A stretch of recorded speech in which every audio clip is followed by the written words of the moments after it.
Hello friends, আসসালামু আলাইকুম। কেমন আছেন আপনারা সবাই? আলহামদুলিল্লাহ ভালো আছি।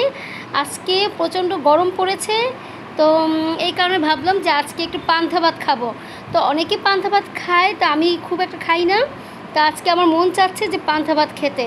তো আমি আজকে পান্তা ভাত খাবো এবং মানে কতটা মজা হয় সেটাই আমি আপনাদেরকে উপভোগ করাবো আর কি। তো আমি দেখুন বন্ধুরা, আমি এই ভাতটা নিয়েছি। এটা অবশ্য কালকের রাতের ভাত। আমি এখন এটার মধ্যে পানি দিয়ে দিচ্ছি। আর আমার ছোট ছেলে ফিদা, সে বলছে যে সে নাকি মাখাবে, ঠিক আছে। তো এখানে আমি দুটো শুকনো মরিচও দিয়ে দিলাম। তো আর কিছু মানে সরিষার তেল দিয়ে দিচ্ছি, মানে অল্প একটু সরিষার তেল দিয়ে দিচ্ছি, কারণ সরিষার তেলটা দিলে নাকি অনেক মানে টেস্ট হয়। তো আমি সাধারণত পান্তা ভাত খুব একটা পছন্দ করি না।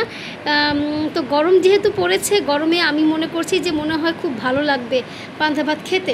তো এই কারণে আর কি পান্তা ভাতটা আজকে আমি আমার ছোটো ছেলে ফিদা, আমরা দুইজন মিলে খাবো। আর কিছু লবণ দিয়ে দিলাম। ফিদা, তুমি কি মাখাবে? তুমি মাখাবে? ঠিক আছে, তাহলে মাখাও দেখি তো কেমন হবে জানি না। হ্যাঁ, দুটো মরিচই মাখো, ভাত তো অনেকখানি, তো দুটো মরিচই মাখাও।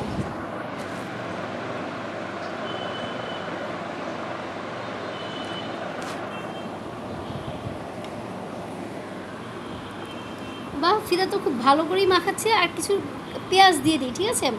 পেঁয়াজটা দিলে কিন্তু খুব ভালো লাগবে খেতে। আমরা যখন ছোট ছিলাম, আমার মানে ছোটো বয়সে, তখন আমার এক চাচি ছিল, নাম হচ্ছে মুক্তা চাচি। ওই চাচিটা কিন্তু সবসময় এই মানে ভাত মাখাতো, খুব মজা লাগতো খেতে। আমার ভিডিওটা যদি দেখে থাকেন আমার ওই চাচি, তাহলে আমি কিন্তু আপনাকে ধন্যবাদ জানাচ্ছি যে সেই দিনের কথা মনে পড়ছে, যে যেদিন আপনি ভাত মাখাতেন আর আমরা সবাই মিলে একসাথে বসে খেতাম। অনেক বড় বলে, মানে বিভিন্ন রকমের তরকারি থাকতো, মানে আগের দিনের যে তরকারিগুলো থাকতো সেগুলো, আর ডাল মরিচ সব কিছু মাখিয়ে আমরা সবাই একসাথে খুব মজা করে খেতাম। তো মুক্তা চাচিকে আমি অনেক ধন্যবাদ জানাচ্ছি, সেই দিনের কথাগুলো মনে পড়ছে। তো যাই হোক বন্ধুরা, আসলে যায় দিন ভালো আসে দিন খারাপ কথাই আছে। তো সেটা বলে আর লাভ নেই, কারণ আগের দিন চলে গিয়েছে। এখন আসলে এই পান্তা ভাত খাওয়াই হয় না। তো আজকে গরমের কারণে আমার ছেলেই বলছে যে আম্মু চলো আজকে আমরা পান্তা ভাত খাই। তো এই কারণে পান্তা ভাত খাচ্ছি। তো ফিদা, খেয়ে দেখো তো লবণ হয়েছে কিনা, দেখো লবণ হয়েছে না আরও দিব?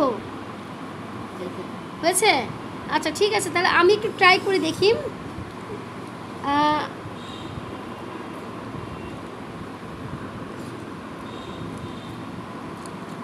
ওয়াও, আসলে আসলে খুবই মজা লাগছে। না, লবণ একটু লাগবে বাবু, লবণ একটু লাগবে। পান্তা ভাতে লবণ না হলে কিন্তু একদম মজা হয় না, মানে টেস্ট হয় না। আসলে খুবই মজা লাগছে বন্ধুরা, আপনারা অবশ্যই একটু ট্রাই করে দেখেন। এই গরমের মধ্যে কিন্তু এই পানি দিয়ে ভাত খাওয়াটা টেস্টই অন্যরকম। তো এতটাই মজা লাগছে যে কি বলবো আপনাদের। তো আমি তাহলে আজকে এই পর্যন্ত ভিডিও শেষ করছি। আমি এখন পান্তা ভাত খাবো, পেটটা ভরে পান্তা ভাত খাবো। আপনারাও ট্রাই করেন। ধন্যবাদ সবাইকে।